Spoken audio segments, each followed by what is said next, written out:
know something, Granny? I feel sorry for Mr. Drysdale. Well, that poor man might as well be single with his wife gone all the time. He's a lost soul, Jed. I was glad you invited him over for supper last night. But even my cooking didn't cheer him up. Yeah, I noticed he hardly touched his plate of grits and possum belly.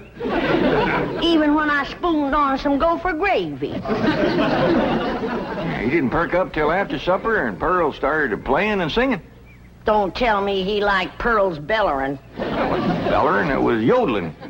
Well, it curdled the milk clean out to the kitchen. I've thrown shoes at tomcats that made prettier music than Pearl. I sure wish you two women would get along together. We ain't gonna get along together till she learns to stay out of my kitchen. I bet she's in there right now, sticking her long nose into my pots and pans. 5 days. If she is... Now, Granny, you just cool down.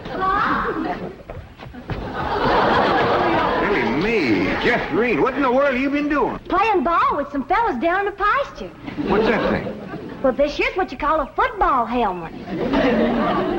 Ellie Mae, I'm pretty near positive that a ball gown ain't for playing ball in. Well, the fellas seem to like it, didn't they, Jethro? They sure do, Uncle Jed.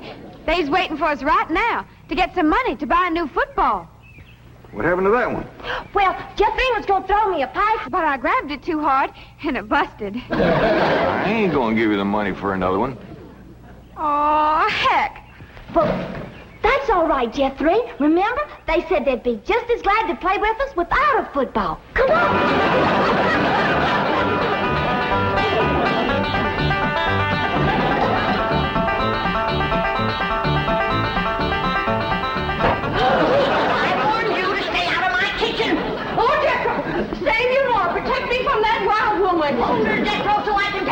Granny, a thing like that could smart. Put me down, big overgrown put. Hey, what's going on here? Jethro, put your granny down. Put me down. He was fixing to whomp Ma. I'll whop her. Here, Ma, now it's a fair fight. I ain't gonna whomp nobody. Well, then you tell Pearl the next time she sticks her nose in one of my pots, I'm gonna cook it. It is my bounden duty as a mother to supervise the victuals of my growing children.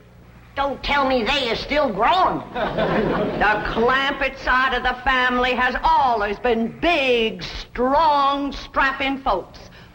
It's your family that brought in the runts. Who you call a runt? I think she meant you, Granny. He's about as helpful as a high wind in a prairie fire. Come on, Pearl, you and me's gonna have a talk. Jethro, you stay here and help your granny cool down. Okay, Uncle Jed.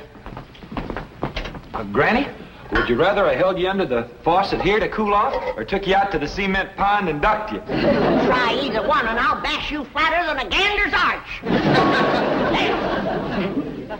Now, Pearl. Cousin Jed, I know just what you're going to say. You're going to say, Pearl, stay out of the kitchen.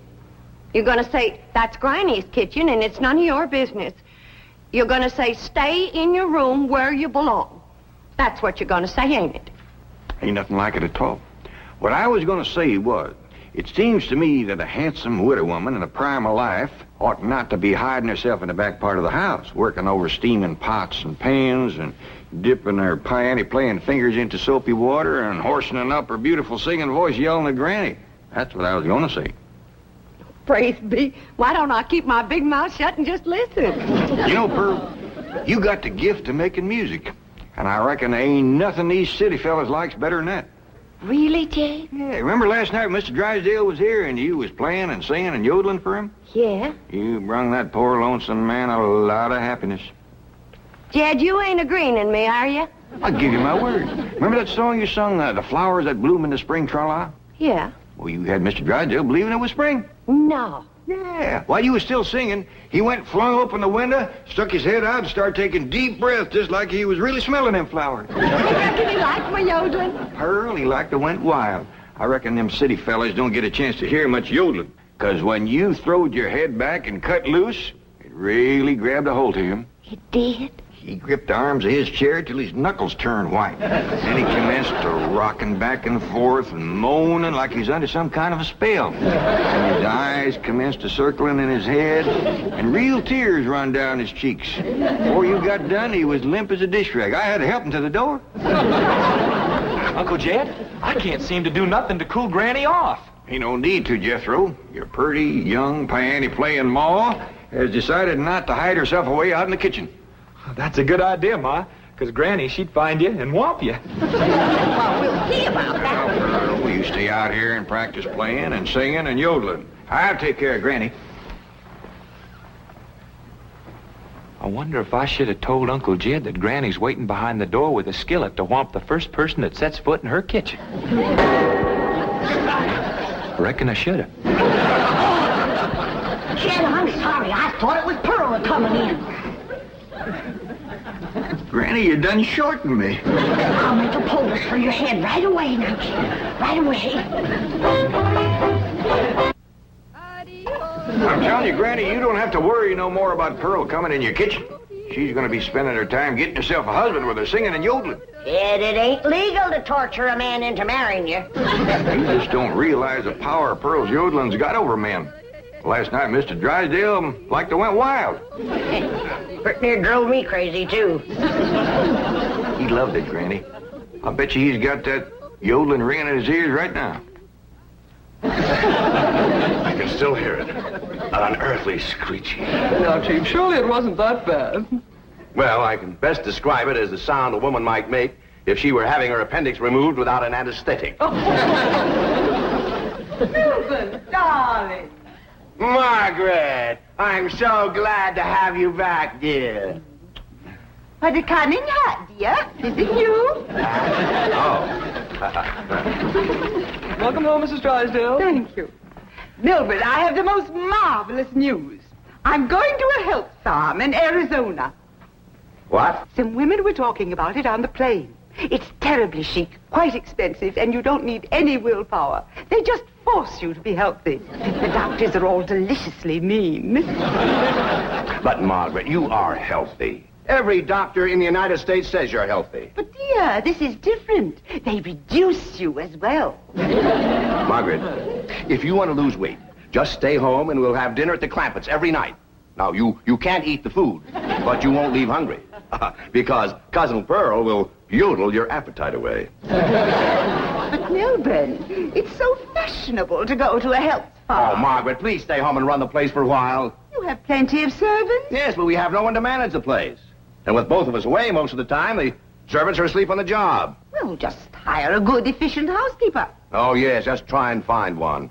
Oh, Margaret, please stay home. All right. That's the way you feel. Miss Hathaway. I'll stay home, just as you wish. That's my darling. Yes, Mrs. Drysdale? Telephone the pharmacy and have all my prescriptions refilled.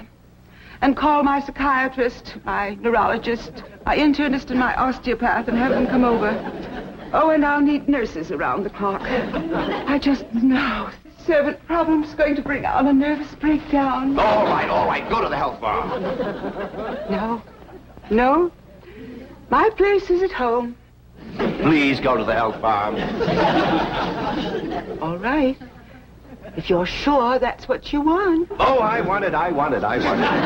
Milburn, I promise to come back a new woman. Goodbye. Just think, Milburn. You'll have a young, glamorous wife. Slim, trim, beautiful. All right. Start looking for a new housekeeper. Won't do any good, Chief. We've been through this with... Mr. Drysdale's office. Who's calling, please? Tell him it's a surprise. Surprise? That's what she says. Milburn Drysdale speaking. What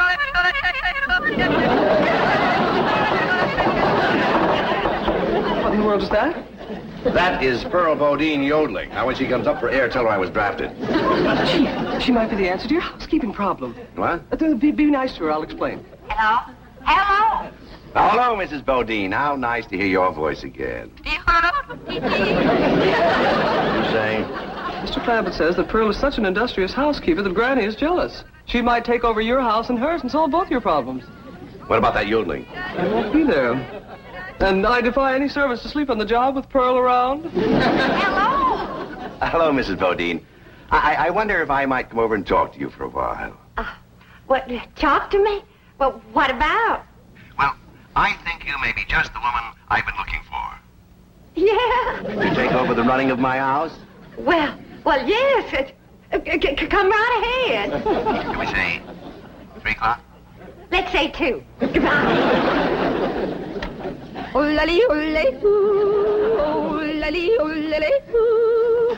Will you stop that infernal caterwauling of yours? It might be infernal caterwauling to you, but it's pure catnip to me.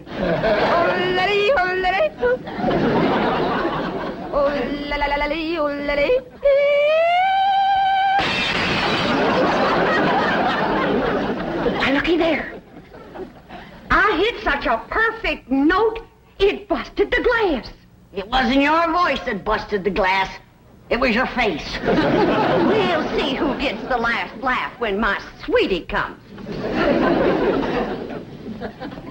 What, sweetie? That's for me to know and you to find out.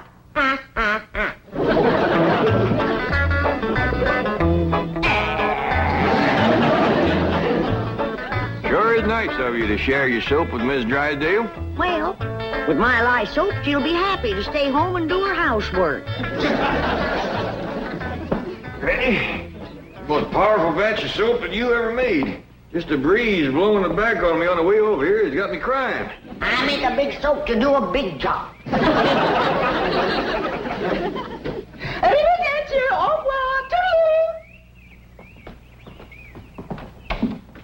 Howdy, Miss Drysdale. Hello. Goodbye. Where are you going? Melbourne is sending me to a help farm. Martin, are we loaded? Yes, ma'am. Well, let's fly. Just a minute, Miss Drysdale. Granny and me brung you something. Yeah, honey. Take a good whiff of this. How nice of you. Tell the gardener to spade it in around the rose bushes. Toodaloo. Oh, just a minute, ma'am. Granny and me'd like to talk to you. I haven't time. The sooner I go, the sooner Melbourne will have his new wife. Did you say new wife? Completely new. Young, glamorous, slim, trim, and beautiful. Oh, Martin, did we pack my medicine? 16 bottles, Mrs. Drysdale. Good. Drive on. Toodaloo.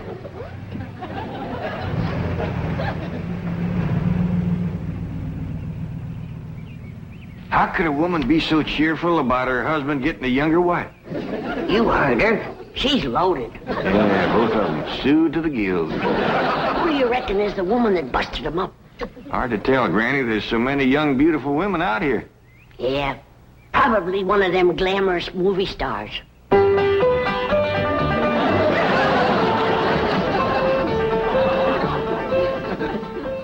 Hey, Ma. You sure are all fancied up. Do I look like one of them glamorous movie stars? Yeah, by golly, you do. Which one? Milton Sills. Go on and get out of here. Now, listen. You find your sister Jethrine and your cousin Ellie Mae and tell them to start practicing to be bridesmaids for my wedding. Are you getting married, Ma? Well, it ain't official yet, but I sure got him anxious. Get going.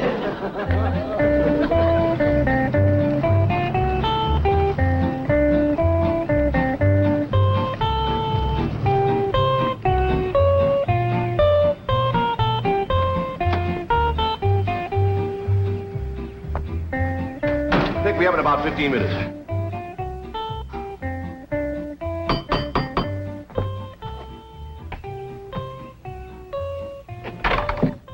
Oh, Mrs. Bodine. Why, Mr. Drysdale, you are anxious. If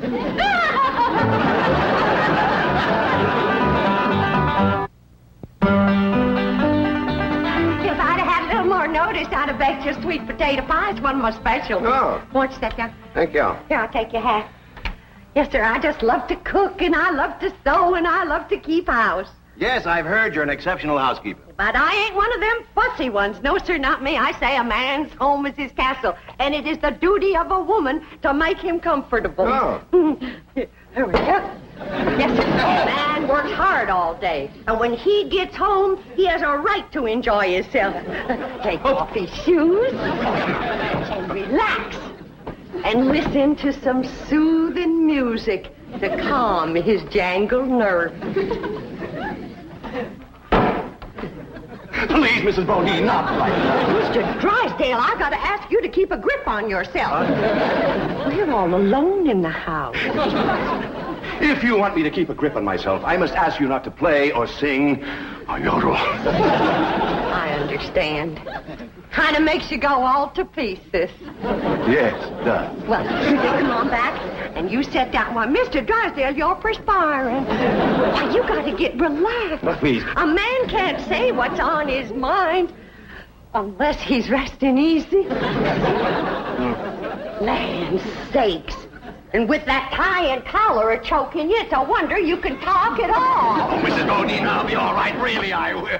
Mr. Drysdale, you got a hole in your stocking. Oh, it's nothing to be ashamed of. When a man ain't got a woman around to care for him, them things is bound to happen.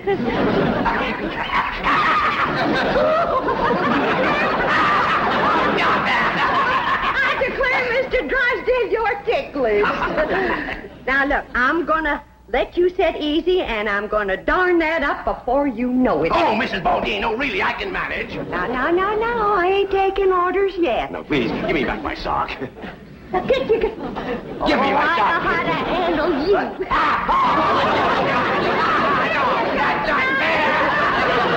Uncle Jed, Granny, Ma's gonna get married. What? Who to? Well, she wouldn't tell me, but she was expecting him any minute. I reckon he's inside right now. Let's go in and see who it is. Miss Bucky! No, please! No, please! No, Miss Bucky! No, please! Mr. Drysdale. I reckon Pearl is a young, beautiful woman that busted up his marriage. What? It's been her singing and yodeling that drove him to it. No, stop it! Mr. Drysdale. Mr. Clampett, it was just, your cousin and I were... Oh, no, we weren't. Jethro, leave the room. Leave the house. Did you have to come back right now? We was just going great. Pearl, what's the matter with you? Man crazy, always was. Mr. Drysdale, get yourself decent. I'll be back to talk to you.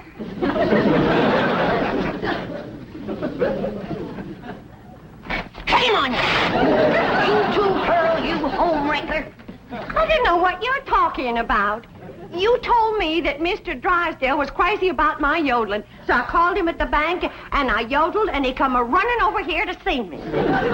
You done yodeled your way twixt Mr. Drysdale and his wife? Wife, I didn't know he had a wife. Well, he has. The sweetest, kindest, nicest, drunkenest woman you ever saw. You done sent her to the farm. Put her out to pasture so he can marry you. You seen her leave. Oh, she knows about you, Pearl. Said her husband was going to get a new wife. Young, glamorous, slim, beautiful. Jed, that can't be Pearl. You're forgetting what a powerful spell her voice throws on a man. Now, Pearl, I'm going back in there and try to talk some sense to Mr. Drysdale. Whatever you do, don't yodel.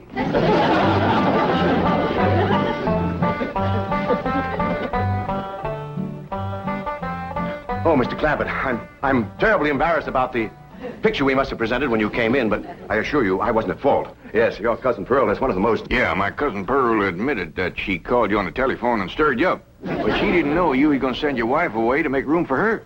Oh, but I didn't. In the first place, my wife is never home. Second place, if she does come home, there's still plenty of room for both of them. Mr. Drysdale, I hear tell that you folks out here behaves mighty different than we's used to.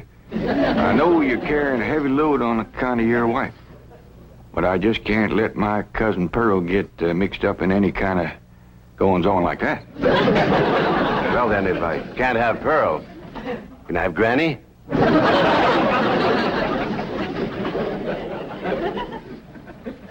Lord love you, you're a desperate man. What are they saying? How can I hear when you keep pestering me? Oh!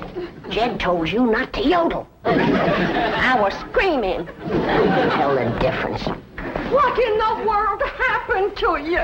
We was playing football with some boys. Yeah, and they sure was dumb. Jethrine was a-toting the ball, and they kept a-tackling me. Go get cleaned up, both of you. But Jethro says you want us to be bridesmaids at your wedding. Yeah, who you marrying, Aunt Pearl? What's his name, Ma? Puddin' and tame. Ask me again and I'll tell you the same. Now, get upstairs.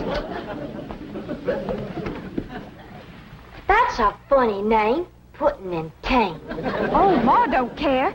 She once said she'd marry Humpty Dumpty. Well, I like Jethrine Tame better than Jethrine Dumpty. That poor man in there is so sick of his drinking wife, he is wanting to marry either one of you two. Last one in is an old maid. Ready? We's trying to save the marriage, not bust it up, and I think I got an idea that'll do it. Now, I want you two to wait in the kitchen, and when I bring Mr. Drysdale in, I want the two of you. Yes, sir, Mr. Drysdale. Both them fine, hard-working, good-cooking, housekeeping women is in the kitchen there. All you have to do is go in there and take your pick. Oh, this is marvelous of you. Nobody knows. Oh, no. And they took the pledge.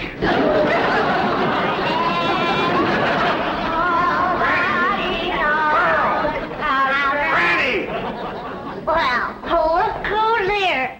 It's old Jed himself. And there's Milby, baby.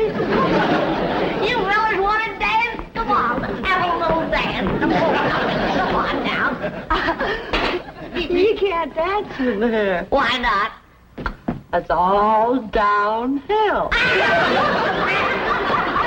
your pick now, Mr. Drysdale, while they can still walk over to your house. Oh, he's gonna pick me. Ain't you, sweetie, Milby? Oh, no, he ain't. He's gonna take me, ain't you? You get your banker grabbing hands off of him. Will you shove it, fella? Will you shove it, huh? I'll show you. Shove it there.